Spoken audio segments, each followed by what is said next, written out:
Alunos do primeiro ano, tudo bem com vocês? Hoje eu quero iniciar com vocês o segundo mêstre de filosofia. Nesse segundo mêstre iremos tratar especificamente dois temas principais, que são sofistas e Sócrates. Então vamos lá, vou passar nas orientações para vocês algumas leituras para vocês fazerem e uma atividade com quadro mental também. Mas vamos lá então no comentário dos sofistas. O termo sofistas ele tem uma mesma etimologia, a palavra tem uma mesma origem, etimologia, de filosofia, sendo sofos, né, filosofia, filo e sofia, vem de sofos, sofia, e sofistas também vem de sofos, que significa sabedoria. Eles eram tidos como professores, que eram itinerantes, viajavam, né, de cidade em cidade, ensinando o seu ofício, que era a arte de discursar, de falar bem. Num ambiente bem propício da Grécia democrática. A democracia da Grécia era uma atividade diferente da democracia tal como nós pensamos hoje. Era uma democracia feita por homens apenas. Crianças, mulheres, escravos, estrangeiros não participavam. Homens de uma faixa etária, a partir de ser adultos de maioridade, né, com uma certa maioridade, e também com uma certa um status social definido, financeiro definido. E então famílias de homens ricos, né? Mas era um ambiente onde a democracia era exercida de forma direta. Ele podia votar e também podia participar, né, falar, discursar em praça pública. Esse termo praça pública é muito usado. Eles se organizavam em assembleias em uma praça chamada Ágora, uma praça pública, na qual discutiam os destinos da cidade. Então foi um ambiente muito propício aos sofistas, porque os jovens, as famílias mais ricas, passavam a contratar os sofistas para ensinarem seus filhos, né, a saberem discursarem nesse ambiente político.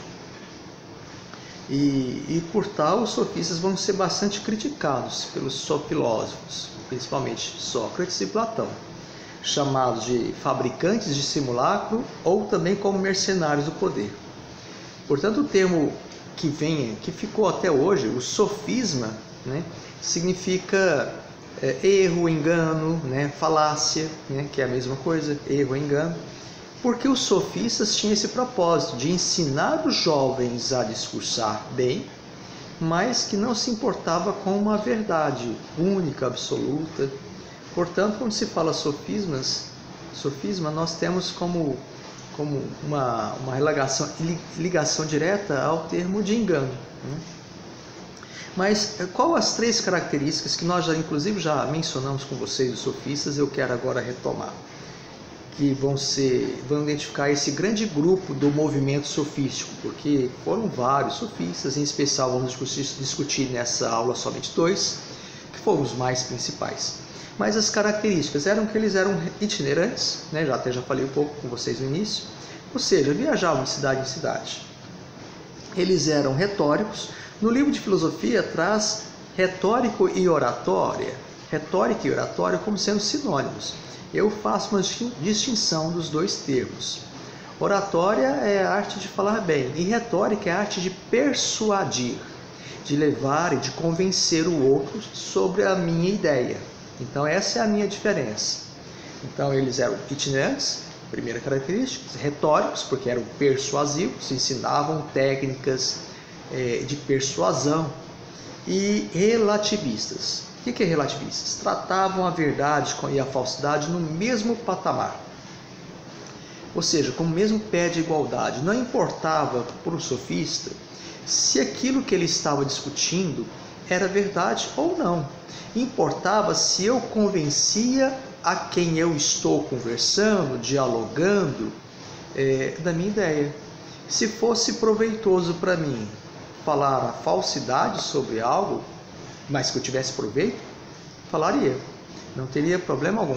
Mas se fosse proveitoso falar a verdade, se aquilo fosse bom para mim, portanto, O que importa era se eu convencia. Por isso a crítica da filosofia, em especial, como já disse Sócrates e Platão, falando que eles eram fabricantes de simulacros, ou mercenários do conhecimento. Por quê? Mercenários de saber, conhecimento. Por quê? Porque eles cobravam, né? Eram jovens que poderiam, de famílias ricas, que poderiam pagar por essa técnica, né? Essa arte de poder discursar e convencer. Os dois principais sofistas que nós vamos ter vai ser o Protágoras de Abdera, a cidade de Abdera, né? E a sua principal característica é o chamado homo mensura. Em latim significa homem medida. É célebre a frase do sofista Protágoras quando ele fala que o homem é a medida de todas as coisas. Das coisas que são enquanto são e das coisas que não são enquanto não são. O que significa isso?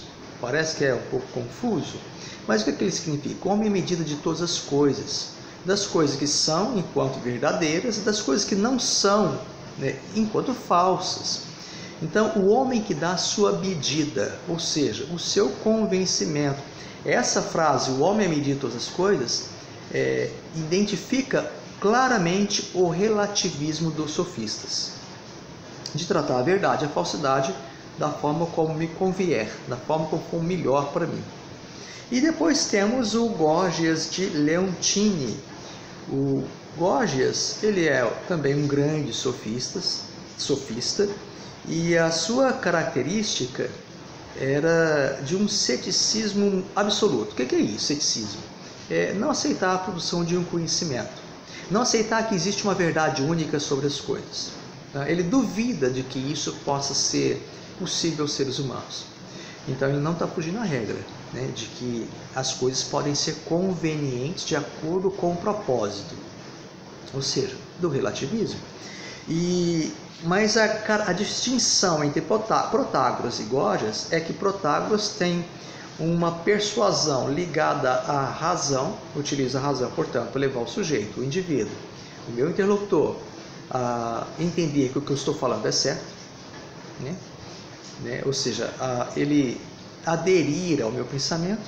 E o Gorgias era uma persuasão pela emoção, né? Muito foram eles, os sofistas, criticados. Ultimamente se fez um resgate, né, da importância dos sofistas. Eles foram criticados porque passamos a ver os sofistas a partir da ótica da filosofia, né? Mas eles foram muito importantes. Por que foram importantes? Primeiro que eles fizeram a mudança do eixo do conhecimento da filosofia, chamado de eixo epistemológico. Epistemológico é conhecimento. A filosofia antiga até então, os pré-socráticos, buscavam encontrar uma origem da natureza. Os sofistas falam que os pré-socráticos não entrarão em consenso, como não entraram mesmo, e não cabiam a eles encontrar essa resposta. E, portanto, eles vão contribuir justamente para se pensar uma outra possibilidade que vai caber ao filósofo Sócrates dar essa orientação, que agora não é perguntar mais sobre a origem das coisas, mas perguntar pelo homem. Então, por isso nós separamos a filosofia pré-socrática e filosofia socrática. Mas foram os sofistas que levaram essa proposta, essa indagação, né? De não se perguntar pelo macro, né, mas pelo micro, que é o homem. E eles centram no homem, né, a verdade das coisas, embora seja levada pelo lado do relativismo, mas eles dão importância ao homem. Isso é muito importante, né? Como já dissemos. E depois, eles são professores, como eu disse, vão ensinar os jovens. Então eles elaboram coisas que não havia nessa época, um currículo para que possa a educação, ou que seja o conhecimento da persuasão que eu quero ensinar, se aconteça.